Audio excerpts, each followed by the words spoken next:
Okay, we're going to go ahead and get started. Thank you all for being here and joining today's virtual panel discussion on the future of prosecutorial discretion. My name is Rachel Marshall. I'm the Executive Director of the Institute for Innovation and Prosecution at John Jay College. The IIP provides a national platform to bring together prosecutors, policy experts, and the communities they serve to promote data-driven strategies, cutting-edge scholarship, and innovative thinking. The IIP champions criminal justice reform policies that advance community-centered standards of safety, fairness, and dignity. We are delighted to be hosting today's event with our esteemed guests. Today's discussion on the future of prosecutorial discretion is particularly important and timely, as prosecutorial discretion has been under unprecedented attack across the country.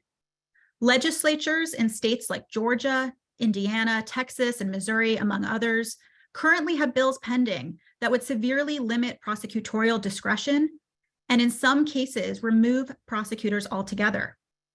In Georgia, a bill currently on the governor's desk would allow a special appointed commission to sanction or remove prosecutors based on how they exercise discretion.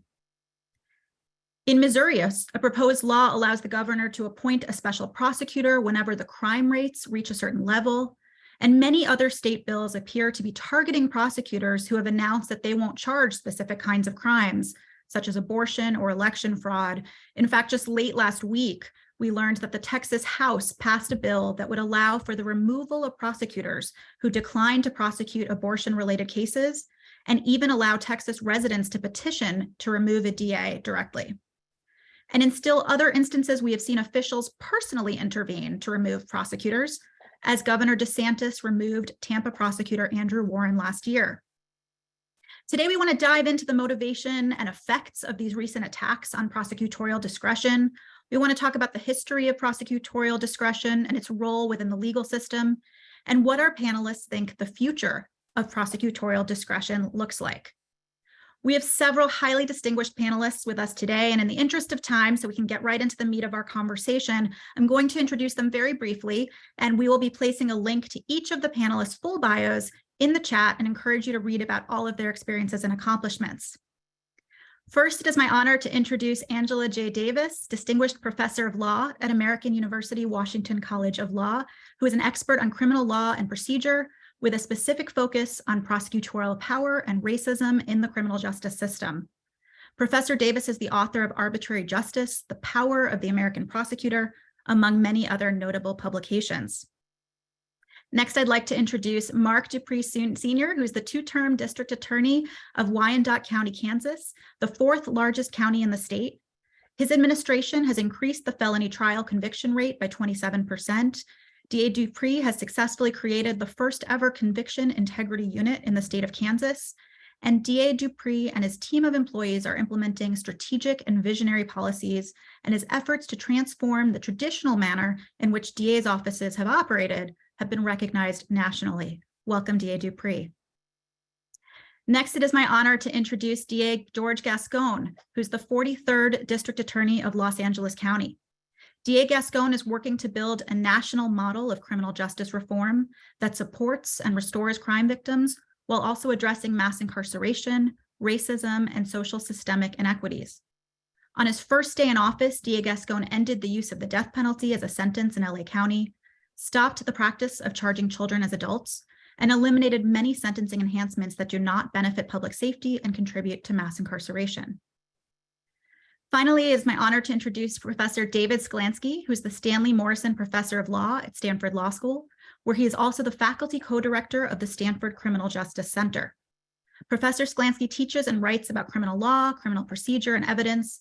His scholarship has addressed the law, sociology, and political science of policing, the relationship between criminal justice and democracy, and the proper exercise and constraint of prosecutorial power.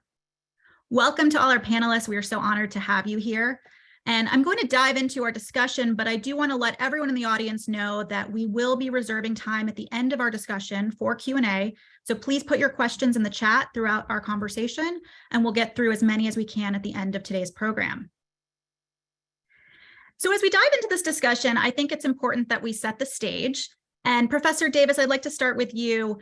Can you set the foundation a little bit by explaining what is prosecutorial discretion and how does it relate to the design of our legal system in the US?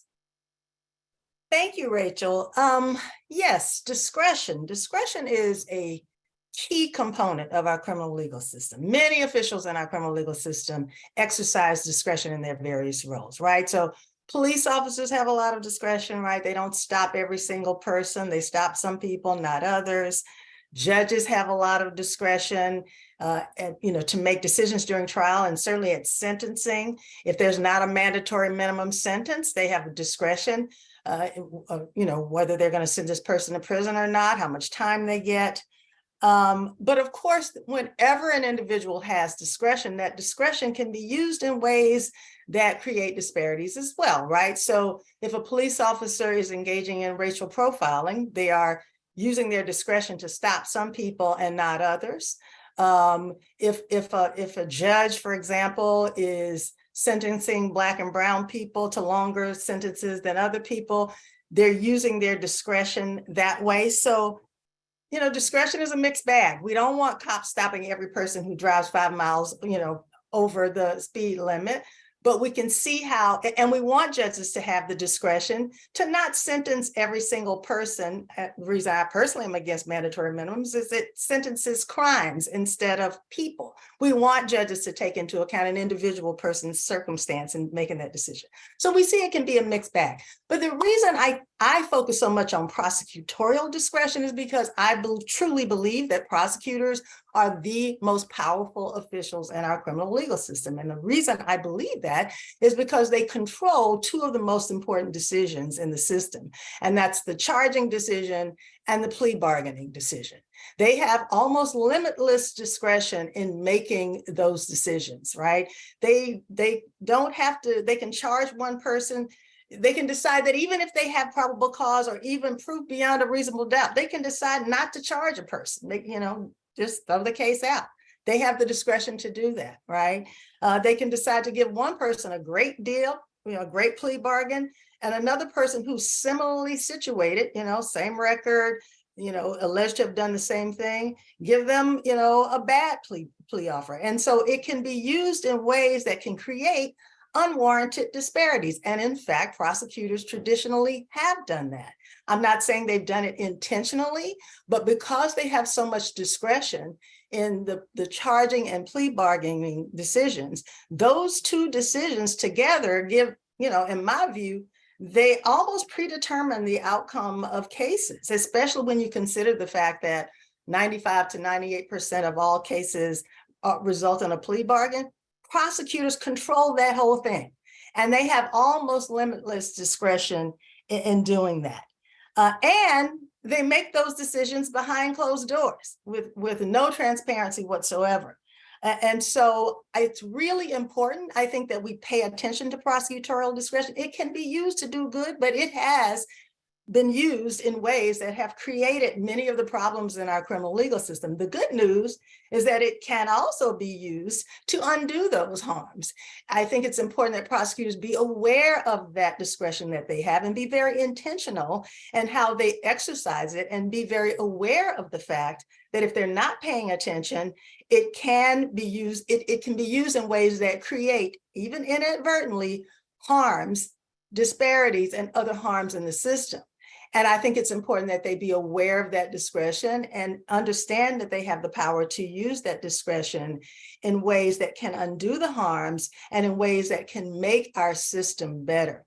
And so I'm really glad we're having this discussion, because the bills that you mentioned, and I know we're going to talk about them a little later, it's interesting because I'm someone who spent many years, fighting the fact, trying to control prosecutors' discretion. I think it should be controlled, but now it's interesting that it's being, there have been all these bills introduced and other officials in the system using their power to try to take it away. Now that some prosecutors are actually using that discretion to do just what I said I think they should be doing. So I look forward to having that discussion as we proceed. Thank you, Professor. And we'll get into a lot of the topics you raised, including transparency, just a moment. But before we do that, I want to turn to Professor Sklansky to talk a little bit more about discretion, because it gets used broadly, But as we've sort of heard a little bit about just now, there's different kinds of discretion. There's case-by-case discretion and there's categorical discretion. I'm hoping you can distinguish what is the difference between categorical discretion that prosecutors exercise and how is that different from case-by-case discretion? And if there are circumstances that call for each kind of discretion, I'm hoping you can elaborate as well. Sure. When anybody has to make when any official has to make decisions, whether it's a judge or a district attorney or somebody chairing a PTA meeting or someone moderating an online discussion, there are two different ways you can make decisions. You can have a rule that you apply, or you can have a loose standard that you try to apply on an ad hoc basis. And lawyers and law students deal with the tension between standards and rules all the time. And we know that there are advantages of both approaches. The problem with rules is that they can be overly rigid. The problem with standards is that they can be applied in ways that are arbitrary and discriminatory. And both of those are true when prosecutors make decisions too. Prosecutors can make a decision on a case-by-case basis, deciding whether a particular statute should be charged, whether a mandatory minimum should be sought, or they can try to have a rule that they apply across the board. And just as in other contexts, the advantages of having a rule are that it's less arbitrary and leaves less room for discrimination. And the advantages of a more open-ended case-by-case approach is its flexibility. In the context of prosecutorial decision-making, I think there are some other trade-offs between these two approaches. So one of them has to do with administrability, particularly in a large office like the one that DA Gascon runs. For DA Gascon to try to decide individually what he's going to do in every case is quite difficult. And for him to implement a particular philosophy about charging across a wide range of prosecutors underscores the advantages of having a rule as opposed to trying to decide each thing on a case-by-case basis. Another advantage that rules tend to have is that they're more transparent. It's clearer what you're doing. The application of standards can be harder to monitor because it can be more difficult to know what the overall pattern is. But finally, in today's environment, there's also a political consideration, which is that a number of the attacks that have been made on the exercise of discretion by prosecutors that are seeking to push their offices in the direction of a more lenient approach to criminal justice or greater scrutiny of police or prosecutorial misconduct have been attacked precisely because they've implemented their policies through clear rules, as opposed to saying, we'll decide this on a case-by-case basis. So I do think that as a practical matter, prosecutors making this decision today also need to take into account the political angle here, which is that there may be political advantages to couching things as standards that will be applied case by case. We're going to get into the attacks and specifically the attacks on reform-minded prosecutors in just a second. But before we do that, I wanted to turn to you, DA Dupree. As a chief prosecutor, can you give some examples of how discretion plays out on the ground? What kinds of decisions are you and the line attorneys in your office making every day? And how do you make them? DA, I'm sorry, you're on mute. Thank you. I'll start by saying thank you for having me here. I think it's very clear for me that the on the ground decisions are about common sense. You deal with everyday situations, as both professors indicated, when you're dealing with charging, you're dealing with plea negotiations. But when you're dealing with each case, you're dealing with actual lives that are going to be impacted. And I know a lot of people only talk about the high level crimes and the murders and the person crimes that are there. But the vast majority of the cases that come through most prosecutors' offices are not those high level crimes. It's the cases that you have to make a determination, hence through your discretion on, is this something that, one, we should charge, two, that's divertible? Do we give a diversion to this thing? Do we not allow it to go through the entire process and thus put a criminal record on some juvenile or some individual who's an adult with a family and a career, but this one low-level crime could affect all of that? Discretion gives us the ability to consider the whole picture. I think we have to be clear that when we're talking about discretion in terms of prosecutors, it is supposed to be used for justice. And that is for justice for each case. And that is not simply determined by, do you charge or not charge? Do you plead? Do you not plead? It is about the facts that happen specifically concerning the matter that's before you. And in my office and every prosecutor's office across this country, you get calls, you get pages. For, you know, some of us who still have pagers, we just moved up to cell phones. So, but it happens on a daily basis where the officers encounter these situations and we're called out. And again, that discretion is utilized to make common sense decisions on what is in the best interest for the individuals there. And does that mean making them be involved more in the criminal justice system or less? Thank you so much, Dia Dupree. I want to turn now to Dia Gascon and talk a little bit more about reform prosecutors specifically. In recent years, many reform-minded prosecutors like you have been elected across the country and have used the prosecutorial discretion we've been talking about to implement criminal justice reform policies. And we've been talking about the difference between categorical and case-specific discretion. Dia Gascon, you used your discretion to implement a policy of categorically declining to use the death penalty, as I mentioned in your bio. Why did you make this decision categorically? And how do you respond to those who may say that each case should be decided on an individual basis?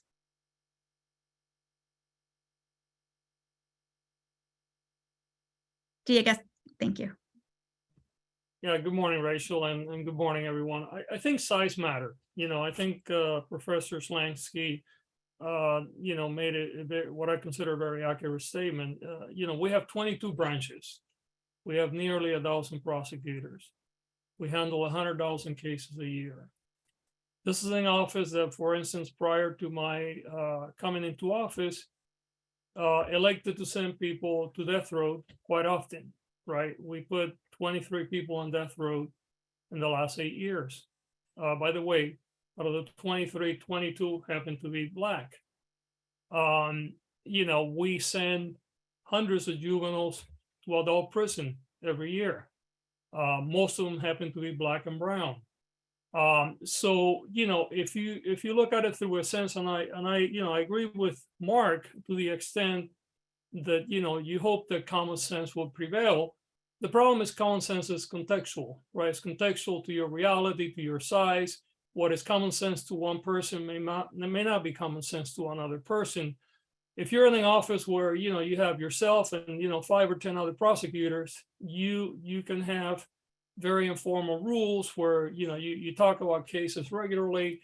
You have the ability to influence the direction of the office without having clear bumpers. But when you're in an office the size of my office, unless you have some clear parameters, and yes, you provide some room for discretion within those parameters. But for instance, for me, the death penalty is a non-starter, right? So, we get some cases that are pretty egregious. And I think that the instinct for many of us would be, if you're exercising a case-by-case discretion, this person did such a horrific event, or at least is being alleged, that your gut feeling may say, it's an eye for an eye, and I want to seek the death penalty.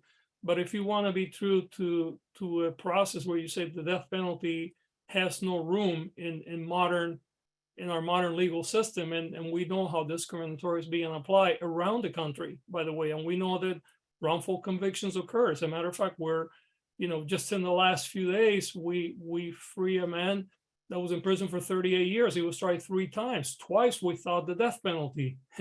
And then the 3rd time we gave him life without the possibility of parole, and he turned out to be completely innocent. Now, he happens to be Black also, right? So the exercise of discretion in larger offices has to be contained. There has to be some level of categorical ruling, and then you may create a vehicle for exceptions, but the exceptions should not swallow the rule.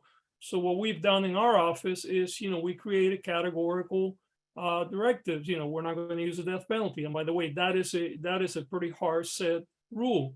We said we're not going to send children to adult court.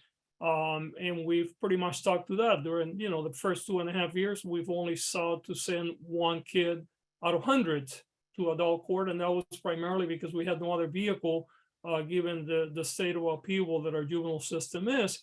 But that require a level of appellate process within the office that goes up to an executive level, and the cases are reviewed. And so the reality is that we're not sending kids to adult prison. When we get into the issue, using 3 strikes, for instance, which in California and this office has sent generally men of color, sometimes women of color, to 25 years to life, very often. And we decided that we want to put a stop to that, right? And then we had a court actually said, well, you can't do that, right? Under state law, you don't have that discretion. Interestingly enough, that discretion was being applied by prior administrations, but usually in a very, very small way.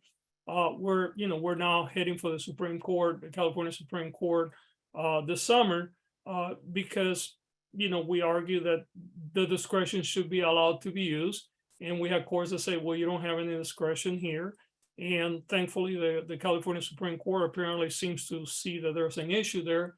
So they have decided, rather than allow the lower court decision to stand, they're here in this case. So again, I think that, yes, it's nice to be able to apply common sense, but I think that we have to understand that common sense is relative. It's relative to contextually where you are, and in a place where you have 22 branches. I mean, we have a branch that is, like in the Antelope Valley, that is mostly a rural community. Then we have downtown LA. It can take you 2.5 or 3 hours to travel from one end of our county to the other end. It's very difficult in a place like this to really implement thoughtful reform, what I would consider 21st century prosecution methods, and allow each individual to decide how they're going to apply that, that discretion. So just to follow up on that, Diaz-Gascon, given what you just talked about, how big your office is, how do you ensure that there is a continuity between the policies that you talk about at the top and what happens on the ground when line prosecutors are exercising discretion in cases that may not involve an office policy, for example? Yeah, and this is, it's always a challenge. I mean, we know that generally speaking, because we see, we keep data, and we look at, we look at our sentencing, and we look at, how our cases are heading. So I can say on the macro level that probably, I'm going to use this arbitrarily, but 80–90% of the time they're following the policies, but that we still get complaints of individuals going outside the policy. We have often judges that try to also usurp this, and then we have to deal on a case by case, right, to understand what happened here, why wasn't the policy followed, were there any reasons for the exception. I have to say that is getting to be less and less so now that we're in, I've been into office now for 2.5 years. At the beginning, we saw a lot of violations of the policy. We don't see that happening as frequently. So we're also normalizing our process.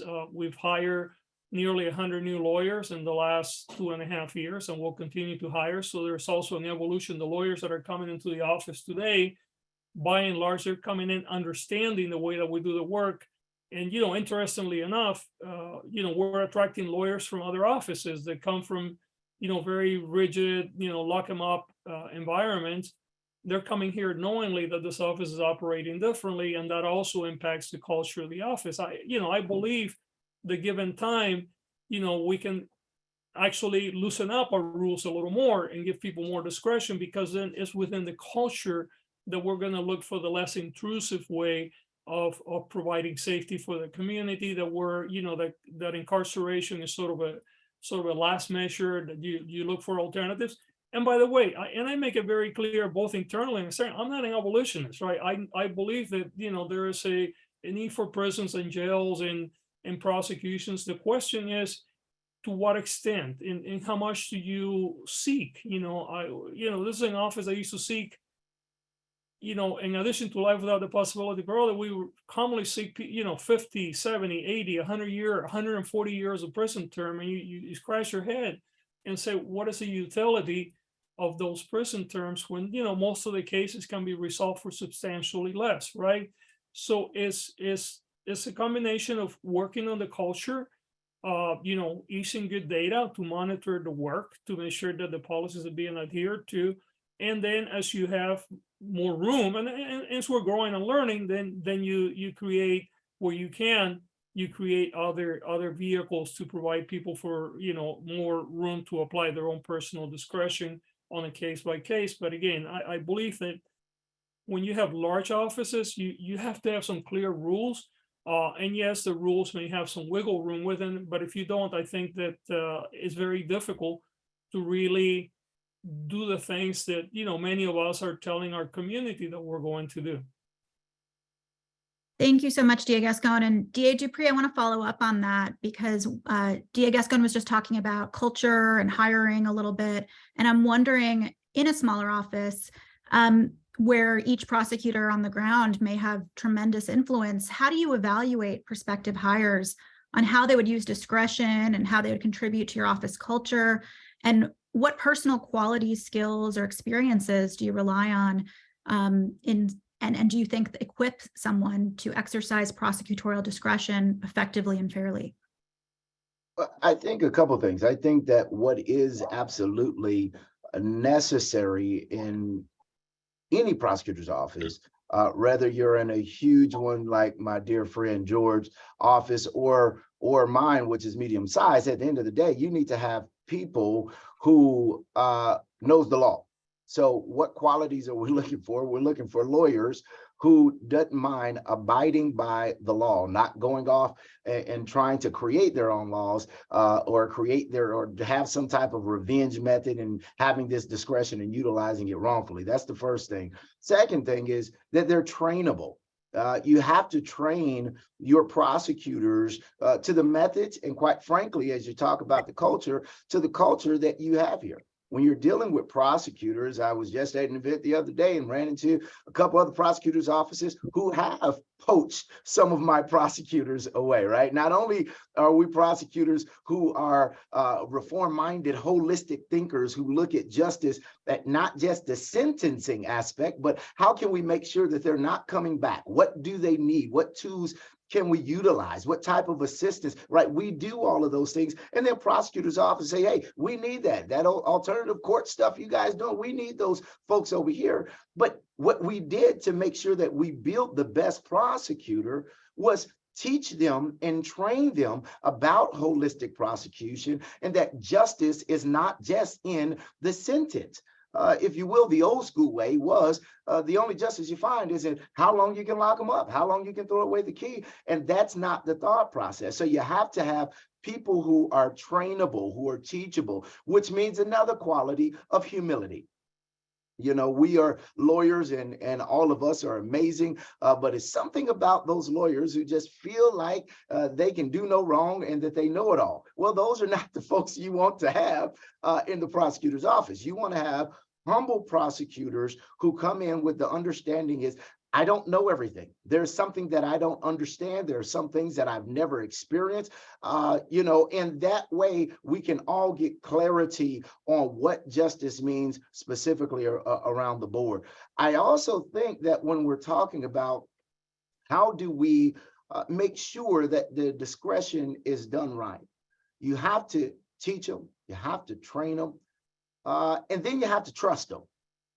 And with that trust, there will be some that will make mistakes. And there will be some who will be flawed. We are human beings, and human beings are flawed people. And when you see that, which we have verification, we have deputies in his office. I don't get to see every case and everything, but I have set up a structure where I have deputies over a certain amount of prosecutors, and they go and verify that what we have taught and trained them to do with that discretion, that they're doing it. And if they're not doing it, then we deal with them accordingly, because there has to be verification. You have some people who make willful mistakes. You have some people who just are going against the grain because they don't want to change from the good old days, and you have to deal with them, but you have to have that verification. The part that really pushes me, and I think it's extremely important that we note here, is that at the end of the day, we have voters. Someone touched it earlier, that it's about politicians needing to keep that in mind. This thing is about justice, and if the people who put us in office don't agree with what we're doing, the best way to check us is vote us out. I mean, that's the reality. And that's the checks and balances that I think is extremely important when we're talking about discretion. You know, we can get into the weeds about this thing, but the fact is that historically, if discretion was misused, people didn't know what that misuse was. We're living in a time where when we say transparency, it is supposed to be, I'm telling you what I'm doing. DA Gascon is saying, this is what we're doing. I'm letting my folks understand this is what we're doing here with our discretion. If you don't like it, vote against me. But trying to do something with that discretion, taking it away from the next person who's going to be here, is going to gratefully harm the criminal justice system. And quite frankly, it does a great service to trying to right the wrongs that the discretion or misuse of discretion did in the past. Thank you for that. And I want to follow up by talking specifically about transparency. One of the common features, as we've been talking about and as we heard about reform prosecutors, has been their transparency as they've campaigned on and implemented specific policies. DA Gascon, you were just talking about that. And we also have seen that many reform prosecutors have come under fire for announcing those kinds of policies, particularly around categorical prosecution decisions, such as announcing they won't file marijuana charges. We've talked about the death penalty. But we also know that traditional prosecutors have also used their discretion to impose blanket office policies historically. But what's different is that a lot of them have maybe not been transparent about those policies or made them public. So Professor Sklansky, I want to turn to you. How do we promote transparency among all prosecutors? And how do we check the power of prosecutors so the public knows that prosecutors are using discretion regardless of politics? Well, I think that's a really important question, because I think we need more transparency. I think progressive prosecutors deserve praise for the efforts that they've made to bring greater transparency to their offices. I think all progressive prosecutors need to think about the day when they're no longer running the office, and when somebody who has a different orientation to criminal justice may be running the office. So I think it's important to build systems that will continue transparency and continue reasonable checks on prosecutorial power and discretion after the office changes hands. You can do that partly by creating traditions inside the office of transparency, but those kinds of traditions can be changed when somebody new comes in. So I think it's important for progressive prosecutors to also be building systems of accountability that are not highly politicized, and that will help to keep the enormous power of prosecutors that Professor Davis was talking about at the beginning of this session in check when the office changes hands. And there are a whole range of ways that we could rein in prosecutorial discretion, many of which Professor Davis has written about. Many other countries impose judicial review of prosecutorial decision-making to a much greater degree than we do. We could, and reform prosecutors can push to have more limits like those adopted legislatively. Professor Davis's colleague and dean, Roger Fairfax, has written about the ways that the grand jury could be used and revitalized to bring greater transparency to prosecutorial decision-making and a greater degree of principled accountability to prosecutorial decision-making. And I think those recommendations deserve serious attention, and progressive prosecutors should be looking at them and possibly advocating them statewide.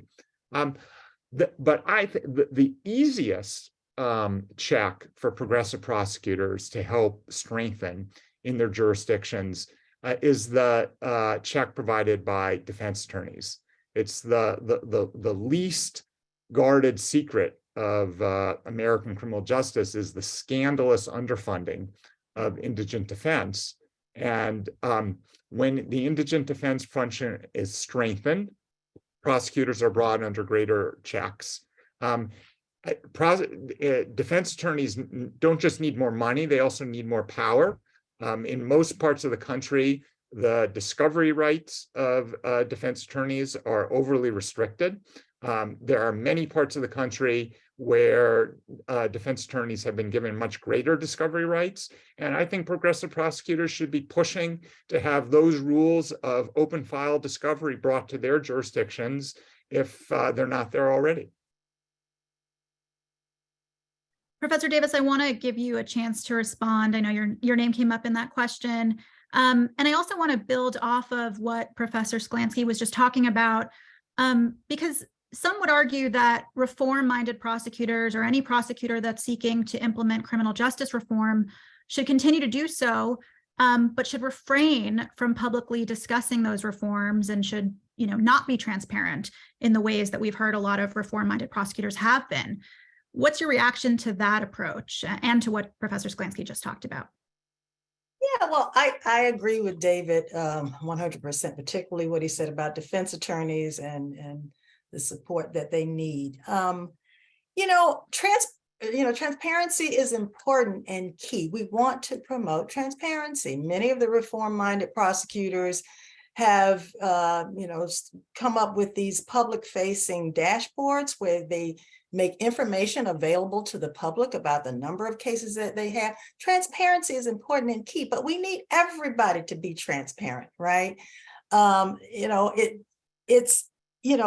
Most reform prosecutors ran on platforms where they were transparent, right, about what they planned to do. That's why they were elected. They ran on a platform of, I'm not going to seek the death penalty. I'm not going to charge juveniles as adults. I'm not going to prosecute these low-level offenses. Instead, I'm going to hold people accountable in a different way. And guess what? Their constituents said, wow, we like that. And so they voted for them, right? And so you would think that they could continue to be transparent because after all, their constituents want that, and they should be implementing the policies that they promised to implement when they ran for office, right? So in a perfect world where legislators and judges stayed in their lanes, right?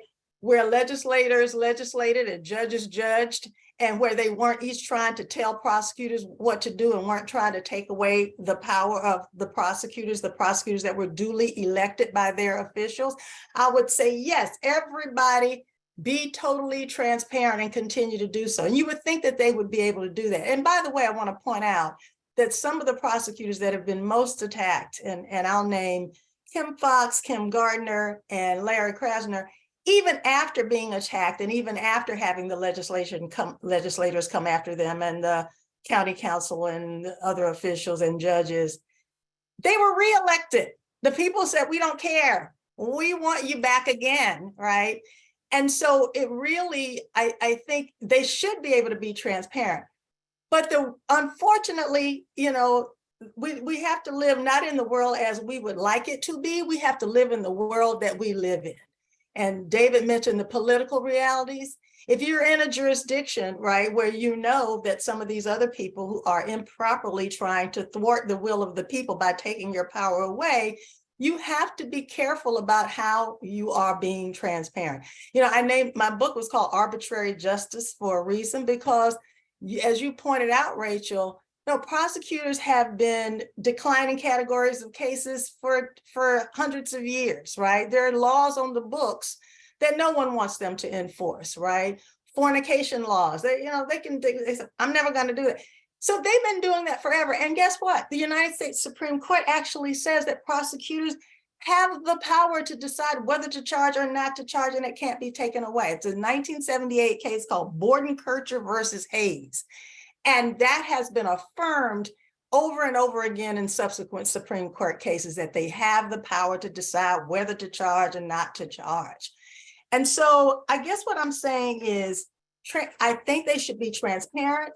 I think that they need to be aware of the jurisdiction that they're in. In some jurisdictions, they can say a lot of things without making themselves a target of other entities in the system that are improperly trying to take away their power.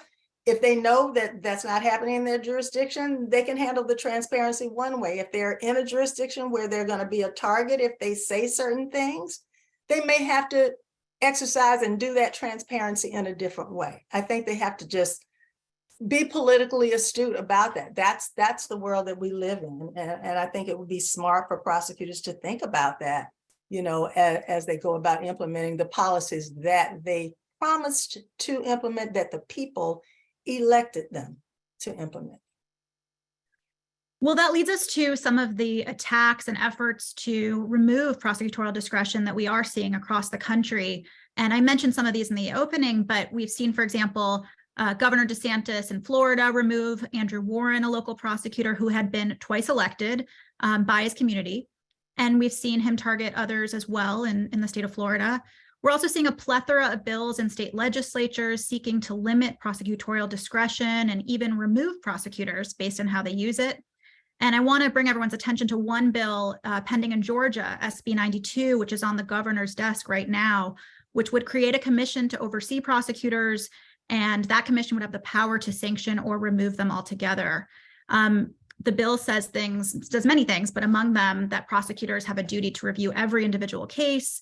And that commission that I mentioned would be made up of longtime prosecutors who'd be appointed by state lawmakers, and they would have tremendous oversight and the ability to investigate, discipline, or remove prosecutors based on how they're exercising discretion. So I want to return to you, Professor Davis.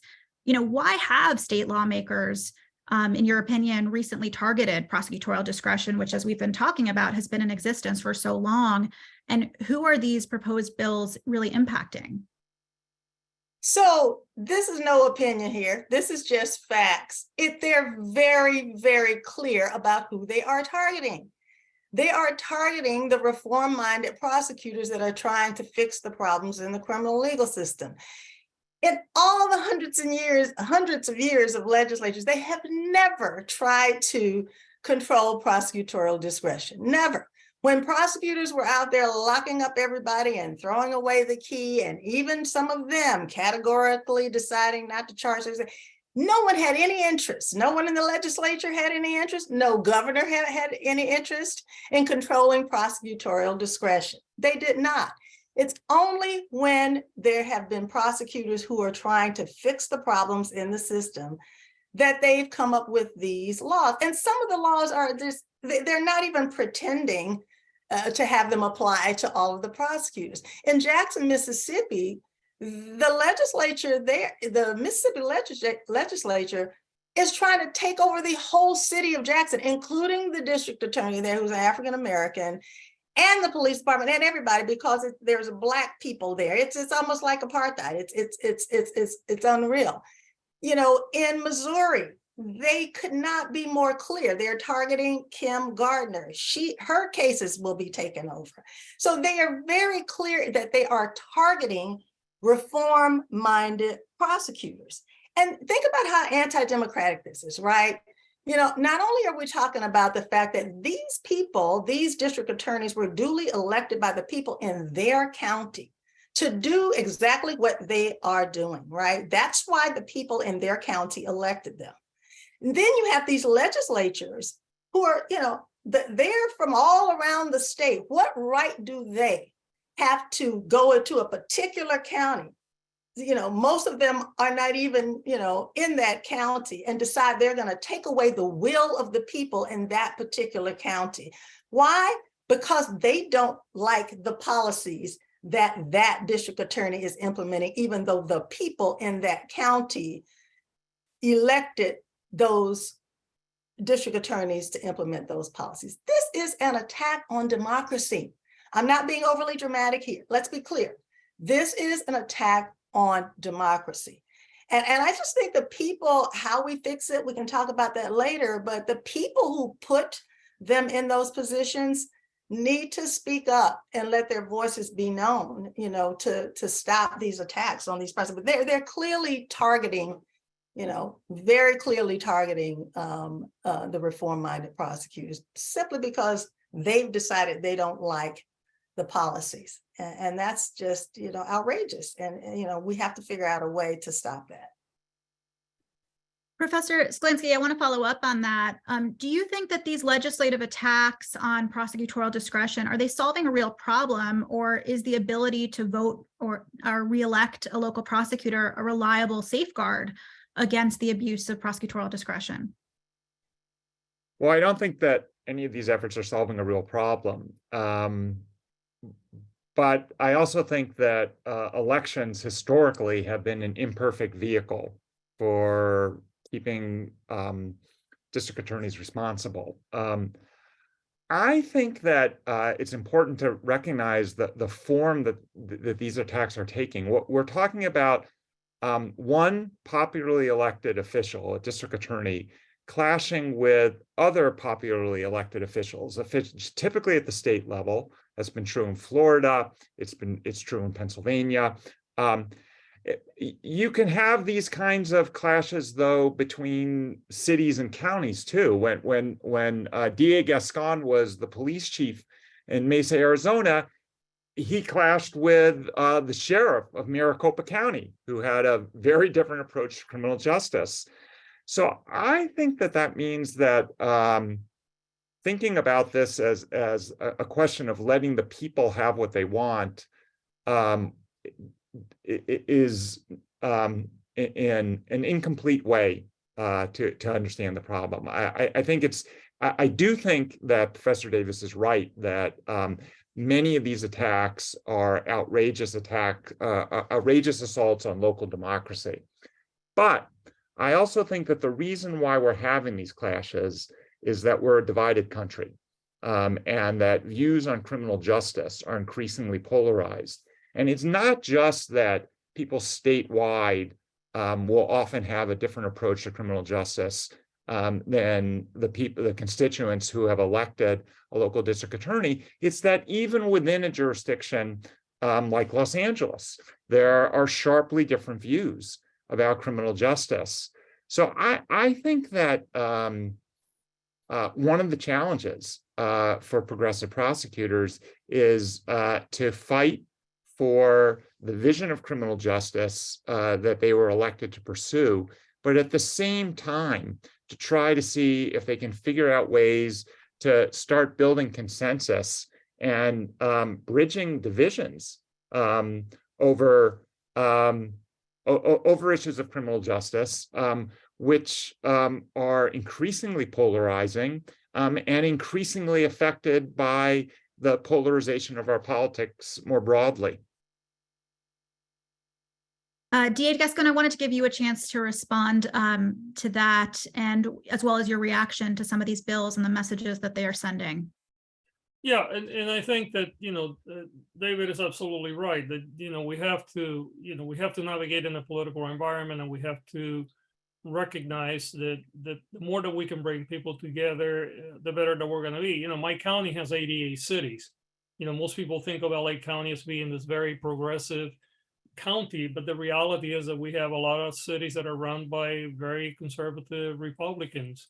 There were nearly 29 or 30 votes of no confidence by city councils around the county when I was first elected. There were 2 attempts to recall me. They put a lot of money. They put almost $11 million trying to recall me. So, the way that the sort of the traditional system tries to get back to their center. It depends on your location, right? If you're in Georgia, you have your legislators trying to take power away from the district attorney that they don't like. If you're in LA, you have a group of people trying to recall you, or trying to undermine you. That you have sometimes problems with the judicial. In my case, really, what we've tried to do is educate people, because to the point that David is making, the polarization, so much of it is driven by misinformation, right? Tucker Carlson did a 3-day special on me, right? And it was the image was the city is on fire, and there was an image of my face and my wife when I was being sworn in, and that was being propagated to very large numbers of people, not only in our community, but around the country and beyond. Frankly, we were getting death threats that were coming from everywhere. So dealing with the misinformation, which is so prevalent today, is one of the bigger challenges for us too, because many of the policy, many of the outcomes that were being blamed on my policies really had no connection, right? When people were talking about homicides going up, for instance, while they were going up nationwide, and frankly, in neighboring counties to ours that are run by very conservative prosecutors, per capita, their rates were much higher than ours. You would think, if you were listening to Fox News, that LA had this disproportionate increase in homicides that was unique to us, when in reality, not only it wasn't. And Rachel, you were in San Francisco. You guys lived through this as well. So trying to reach out to the people that are willing to listen, that may not necessarily agree with everything that you're doing, but educating people and trying to be communicate at their level. By the way, the other thing that I'm 100% convinced, and again, Rachel, I know this is a problem in San Francisco, data doesn't necessarily sell well. So just telling people what your crime rates are is irrelevant, right? Because it doesn't deal with the emotional perception of an individual. So you have to meet people where they are. You have to acknowledge, their feelings are real to them, even if they're based on information that is not accurate, and then try to work from that space. So usually, what I do when I go to places where I know that people are disagreeing with me, the first thing that I start by saying, look, I understand how you feel, and I understand that if I were in your place, I may feel the same way that you do. And here's the things that we're trying to do in order to address your concerns. And then I try to address it that way, rather than just simply saying, look, the data shows that you're very safe and, you should not feel that way, right? Because that doesn't work. And we learned that really early on. I had a lady in Beverly Hills that was, reaching out to me. The Beverly Hills was, this terrible place to live. And, there was so much insecurity. And I asked her, I said, well, where are you getting your information from? Because, we're looking at the data, it's just not there. As you can imagine, Beverly Hills is probably one of the safest cities in the country, period. And she said, well, I'm getting my information from, it was Nextdoor and some other social platform. So then Tiffany Blacknell, who runs our communications department, she's here with us today. She went out and talked to this person, and after she spent a tremendous amount of patience and time, her response was, well, the DA needs a better PR machine. And she's probably right to some extent, except that it's very hard to fight a news media outlet like Fox that is 24/7 putting out false information on a regular basis with no concerns for the truth. But there's no question that, within our environment, it is what it is. As Professor Davis indicated, it's our reality. And we have to learn to navigate. And, we have to adjust continuously to our personal realities in the jurisdictions that we work in. Absolutely. Thank you for that, DA Gascon. And I know we have a lot of questions in the chat, so I want to just move on briefly, because I think we'd be remiss if we didn't talk about the Dobbs decision and how, or if it has played a role in some of these attacks on prosecutorial discretion. So I want to turn to you, Professor Davis. We've been talking about some examples. I mentioned the new Texas bill, and we talked about Governor DeSantis's actions against State Attorney Andrew Warren. What relationship, if any, do you see between the recent Dobbs decision overturning Roe v. Wade, and what relationship does that decision have on some of these legislative and gubernatorial attacks on prosecutorial discretion that we've been talking about? Well, you mentioned Andrew Warren. I mean, the prime example, right? He signed a statement basically saying that, he would not, he wouldn't prosecute doctors and their patients for the performance of legal, medical procedures, namely abortions. And just it wasn't even, he didn't even fail to prosecute. He just said he was not going to prosecute. And the governor physically removed him, sent security to remove him from his office. And it's because they are disagreeing with, again, these individual prosecutors who were elected by the people who want them to exercise the discretion in the way that they say they're going to. DA, I guess State's Attorney Warren filed, he sued. And although he wasn't successful in the lawsuit, the judge, in saying, procedurally, I can't give you the relief you're looking for, but the judge did say that what the governor did was improper, that in fact, the state's attorney has First Amendment rights and he can say what he wants to say. And so, it's just exactly what I was saying before, because they disagree, they personally disagree with these policies. They're attempting to either remove the DA, this district attorney or state's attorney altogether, or to take away their discretion that they have the right to exercise. And so I think it's directly that, in not just in Florida, but in a number of jurisdictions. Dupree, I want to return to you. Attacks on prosecutorial discretion, as we've been talking about, many of these legislative attacks, as we've heard, have really been targeting reform-minded prosecutors. But I'm wondering if you could describe, how do you think that all prosecutors from a variety of backgrounds and approaches, how could they all be affected by attacks limiting the role of prosecutorial discretion? I think it's simple. You attack one, you attack all. We have these labels and these titles that we put on certain prosecutors, and pardon me, I'm not a big fan, right? I'm not a big fan of all of the different reform, progressive, traditionalists. At the end of the day, you have prosecutors, right? And I think that's where we have to really focus on. It's not simply folks who are thinking that they're just going after those prosecutors. No, if they take away some of our prosecutors' discretion, ultimately, it's going to continue to grow and deteriorate discretion across the board. Diversion has been something that prosecutors, traditional or not, has been doing since the 80s, if not before.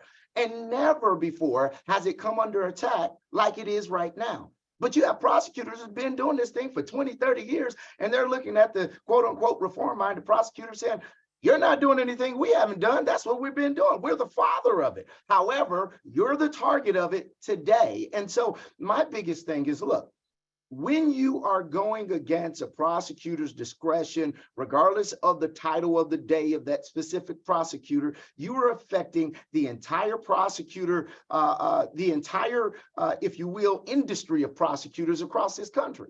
Now, here's the part that I really want to bring out that I haven't heard, because I think there's this stereotype or this taint that's out there that people are not getting, and that is that discretion is utilized to bring about, one, justice, but two, to make sure that victims' voices are heard. And oftentimes there's this thought that these prosecutors who are doing all of this new stuff are not thinking about the victims. Let me tell you the promise that I made when I ran. When I ran for office in a city that I grew up in, which is, for all intent and purposes, the most racially diverse community in the state of Kansas. So you got a third Black folks, a third brown folks, and a third white folks. And what I ran on, having grown up here, was the fact that I had a slew of my community in the Black community who were victims of crimes, whose loved ones was murdered, whose lives were destroyed, and the prosecutor never went after the folks who did the crime. So we had victims in my community who didn't understand justice because justice was never served in their particular area, in their particular local economic status, because they were not a part of a certain party. They were not politically involved. They didn't know somebody who had a big name. I ran saying that justice is going to be fair.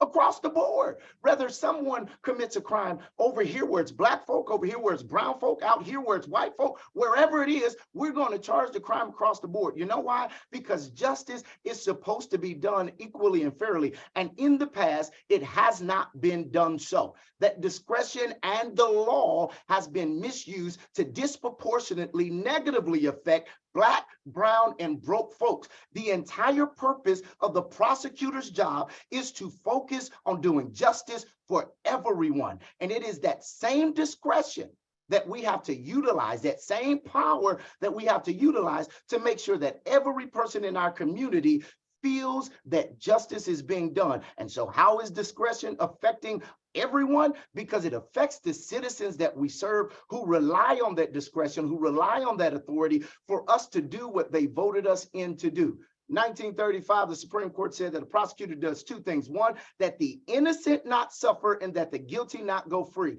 And for far too long, the only focus has been on the guilty not going free. And we haven't looked at the fact that this system has caused so much harm to innocent individuals, not just the wrongly convicted, but the ones who were never charged because they were not connected enough.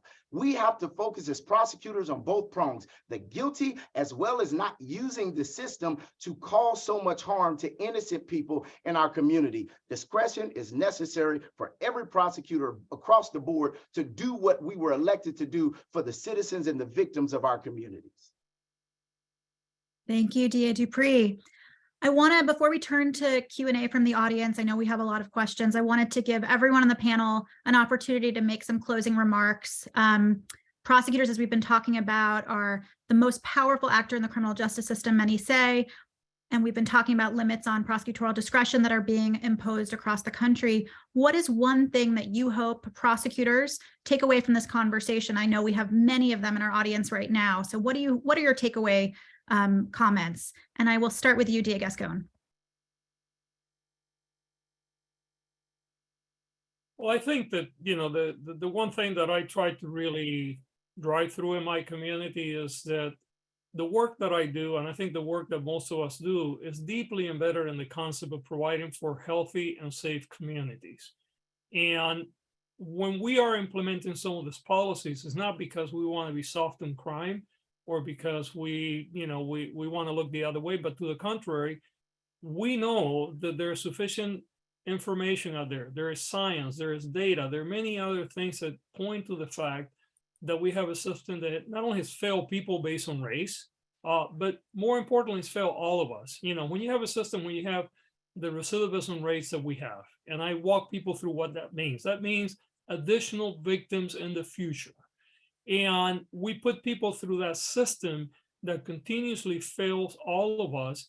This is a time to start to look at different ways of achieving safety and health for our community. And I tell people, I often go and say, how many of you will walk into an airline counter and if the person behind the counter tells you that you have a 70% likelihood that that plane is not going to arrive at the destination because it's going to fall, how many of you would jump on that airline? And of course, they all raise their hand and say no, right?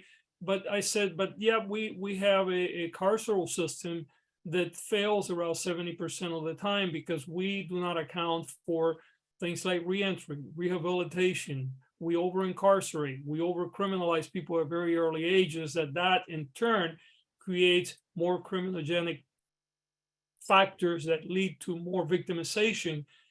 I think it's important that people understand that this is not simply a soft on crime or that, we're looking the other way. To the contrary, we're not coming from a good place.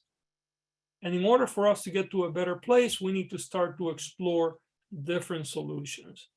And while we may not have all the answers, certainly doing the same thing over and over again is the definition of insanity if you're expecting a different result. And I think that when you say that to people, in my experience, and I have been in very hostile environments, people that are very conservative, you walk in through this stuff, people begin to understand that there may be something to the message that we're trying to convey. Yes, we're talking about racism and the systemic racism in the system, and that clearly central to our work. But even for people that are white that believe that the system has been working for them, it really hasn't. You know, when you talk about the economics of our work, right? You know, in my case, we have a state prison system that spent $16.5 billion this year, and less than 4% goes to reentry and rehabilitation. But we send people out of the system by what? 95% of the people we incarcerate are getting released. They're going out to become jobless, homeless, drug addicted, mentally ill, and then they go out and harm other people and harm themselves. Is there any surprise that would be the outcome, and how we need to start to reduce the footprint of the system and shift to a system that actually addresses the root causes of crime and the problems that we have in our society. And when you begin to have that conversation, people, by and large, and I'm not going to talk about the extreme, but you know, the average person begins to say, well, maybe there is another path. And then they begin to give you room to be able to explore. And I think, you know, we owe it to our communities to have those open and frank conversations, because I agree with Mark to the extent that, you know, the label sometimes they get away from us. And the reality is, I don't know any elected prosecutor, progressive or otherwise, that goes into office thinking, I want to make my community less safe, right? That's usually not in the DNA, right? We come in because we passionately believe that we can create safety in our community. How we get to that safety is going to vary by jurisdiction, but there are some central pieces to this. We have done things in ways that haven't worked, right? And we cannot continue to do the same thing and offer some different outcome, because it's just not going to happen. Thank you. DA Dupree, what do you hope prosecutors watching right now take away from this conversation? Not be afraid of the politics. Do what's right. Whether you call yourself a reform-minded, a progressive, or whatever you are, in my mind, it's not about reform, it's about right. And in the past, prosecutors have not done it right. And doggone it, we need to do it the right way. My hope is in the future that every last one of us watching and every last prosecutor across this country will one day be known as the prosecutor who did the right thing, rather than all of these labels, because that is going to be the best. I'm a big fan of Spike Lee, and so I'll leave it with do the right thing. My favorite movie. Professor Sklansky.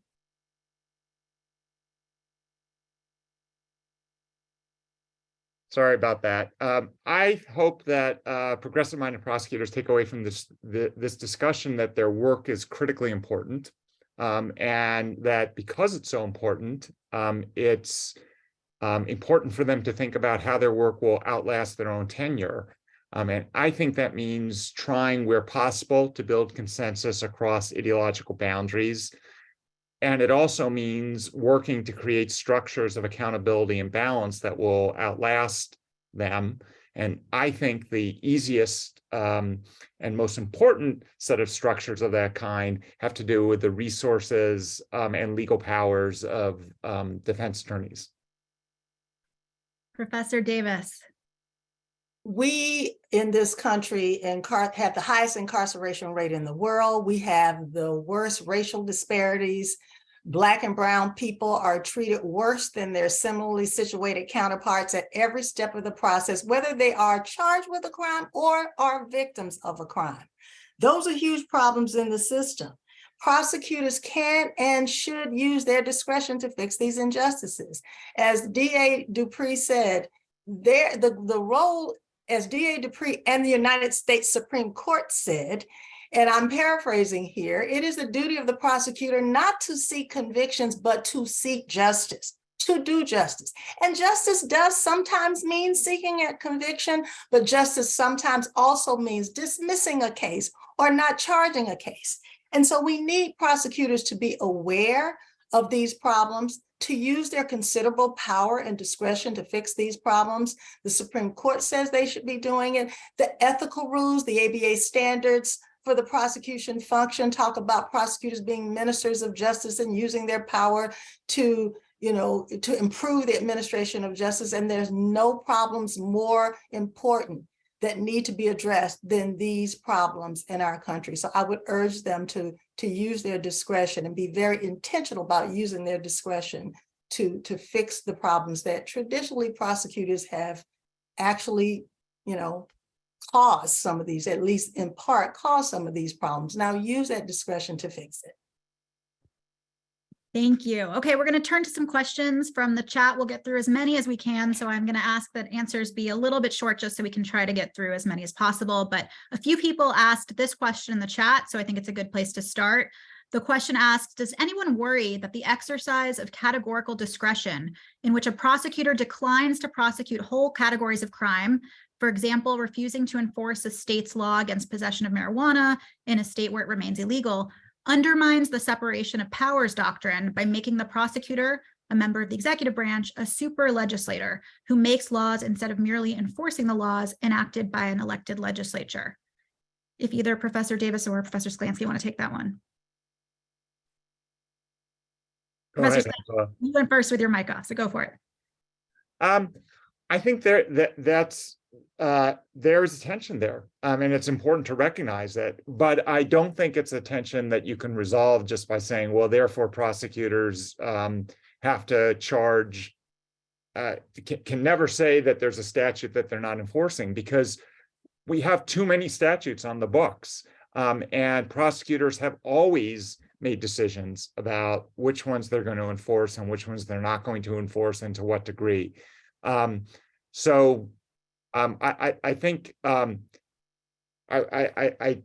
think it's a mistake to ignore the tension there, but it's also a mistake to think that you can avoid the tension simply by having prosecutors abdicate the responsibility that they have to decide when it's in the interest of justice to charge particular statutes. Yeah, and I don't even think there's, I'm going to disagree with David for the first time. I don't even think there's a tension there, right? Legislators legislate, prosecutors enforce the law, judges judge, prosecutors, the very definition of discretion. We don't want prosecutors, every law on the book. As David pointed out, there are millions of laws on the book. What are we saying, books? Are we saying we want prosecutors to prosecute every single case because there's a law in the book? The system couldn't handle that. We want them to exercise discretion. And more importantly, the Supreme Court has been quite clear that they have that discretion to decide which cases to prosecute and which not. And they have been doing this forever, since the beginning of time with prosecutors, right? And so I don't see that as a problem. It has never been seen as a problem until now, as I said before, when we have some prosecutors using that discretion to try to improve some of the problems in the system. So I don't have that concern. I don't see that as a problem, legally or otherwise. Professor Davis, just to follow up on that, if I could, what do you say in response to those who might say, well, the reason these laws are coming out now is because prosecutors are saying they're categorically not prosecute certain kinds of crime? Does that change the calculus in your mind? The fact that it's categories as opposed to individual cases that they can't?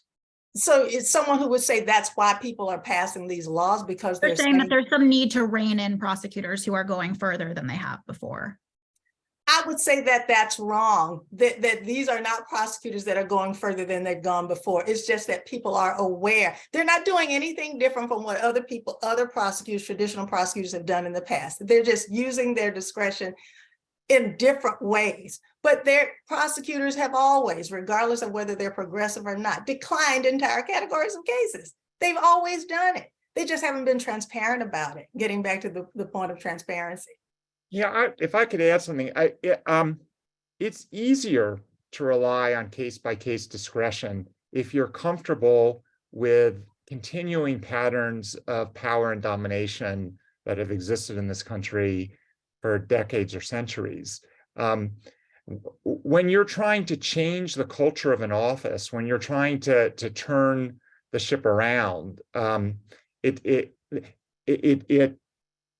it's harder to say we're just going to do this on a case-by-case basis. So it's not an accident or a coincidence that progressive prosecutors have found themselves in the position of wanting to lay down clear rules.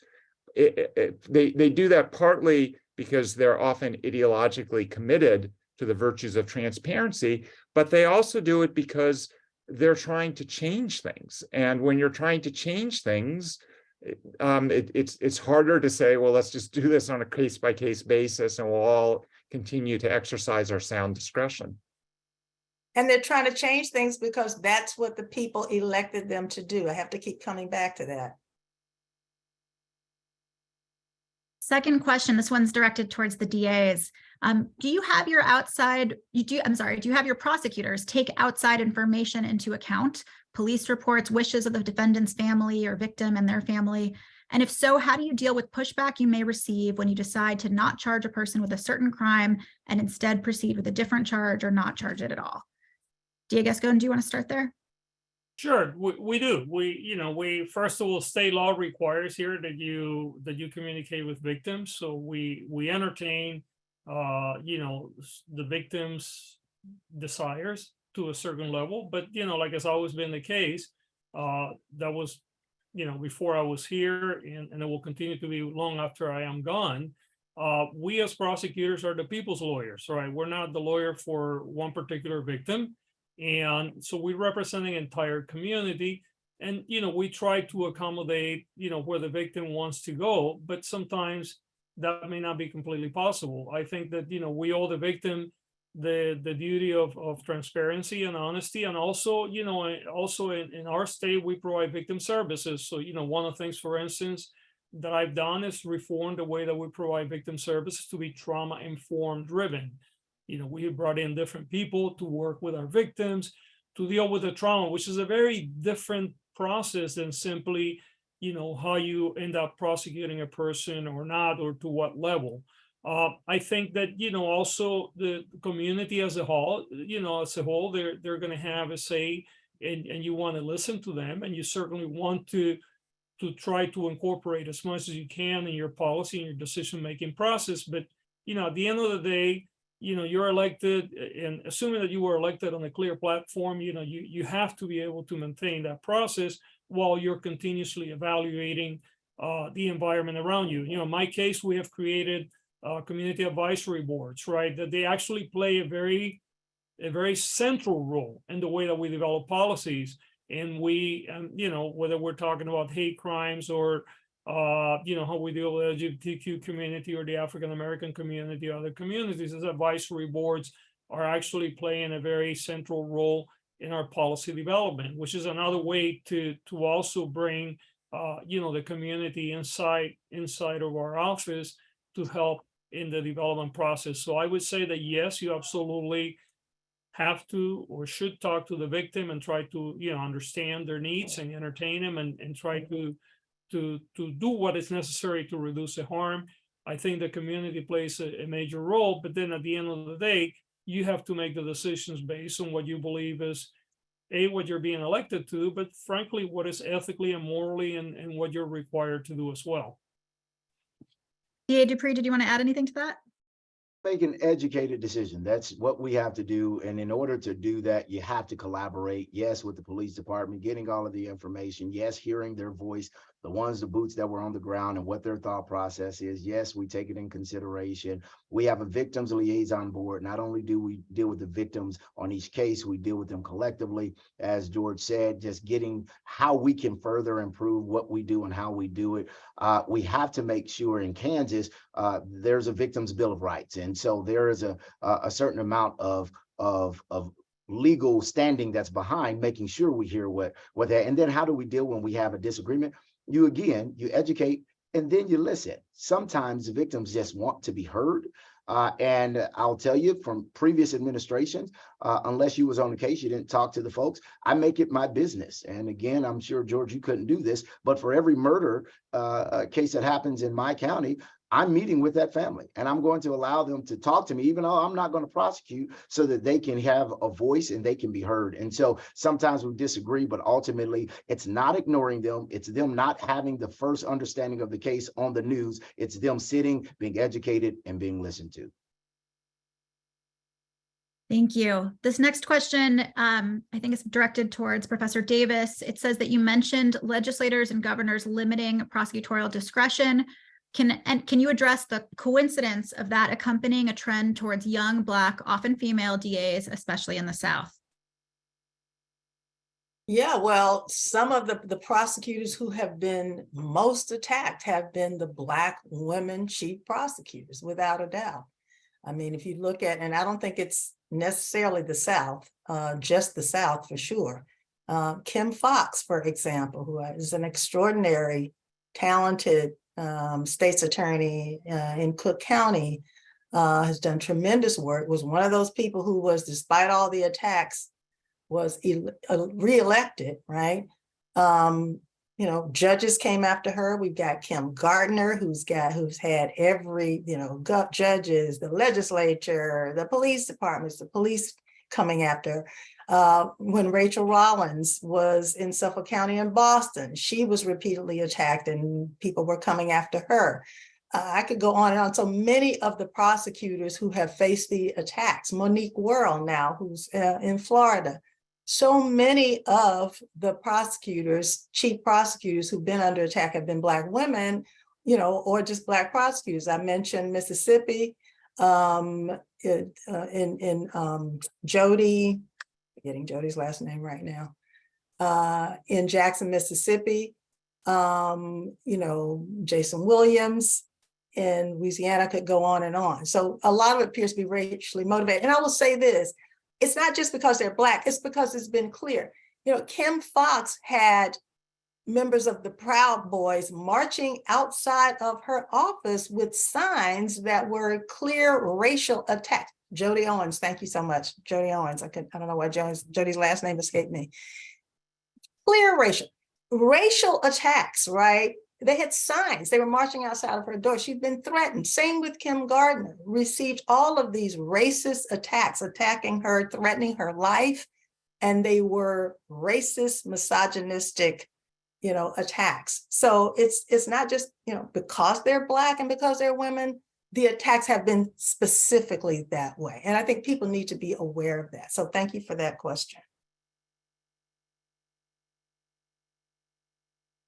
This next question is for Professor Skolansky. Sorry about that. You mentioned systems of accountability that, quote, reform DAs can put in place to ensure that their policy changes are not easily scrapped. Can you say more about what those systems are and what they should be? And the follow-up question is if any of the DAs can mention whether they've done any of this in their offices.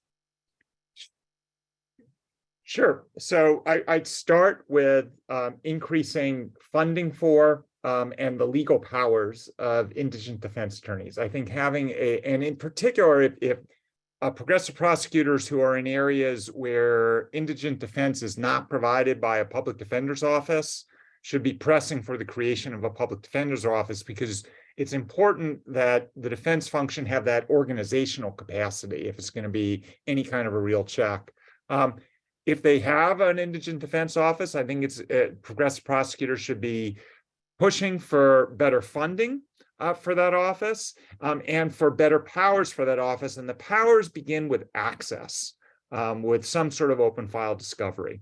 I think that most countries in the world give deference to prosecutorial decision-making, but we go, as Professor Davis pointed out at the beginning of this session, to extraordinary lengths in that category, way further than we should go. And there are a variety of ways in which the powers of prosecutors could be tamed through judicial review. And we wouldn't need to create new structures for this. We would just need to bolster the powers that judges in many states already have to review charges for sufficiency of the evidence and fairness, to decide when charges can be joined and when they have to be severed, and to decide when juries have to be informed about the possibility of returning a lesser included a conviction on a lesser included offense.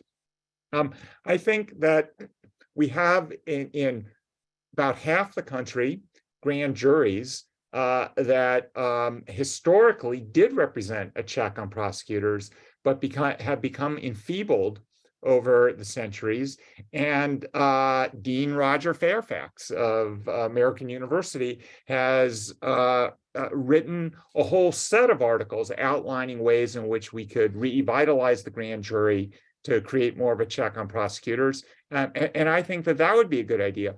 One reason why I think it's important to do this, beyond the fact that prosecutors have too much power, is that I think prosecutors should be getting out in front on this issue of what are appropriate and what are inappropriate modes of accountability. If you want to head off the kind of initiative of that we're seeing, for example, in Georgia, I think it helps to have alternative modes of accountability that are more principled and are not just ways to empower one half of our divided polity to attacking the criminal justice decisions made by the other half. Okay, thank you for that. Last question. I'm going to do a lightning round. We have so many good questions. I'm sorry we didn't get to them all. But the final question, and we're not going to use labels. So the question asks for people who support reform-minded prosecutors, but putting that label aside, for people who support prosecutors trying to implement criminal justice reform, what is most helpful in this moment where prosecutors are being attacked in this way? And how can people or organizations support you? I'll give everyone just a very quick 30 seconds to answer. I will start with you, DA Dupree. Communicate on a monthly basis, organizational wise. They have the votes, they have the people. Make sure they understand what's happening. Professor Davis.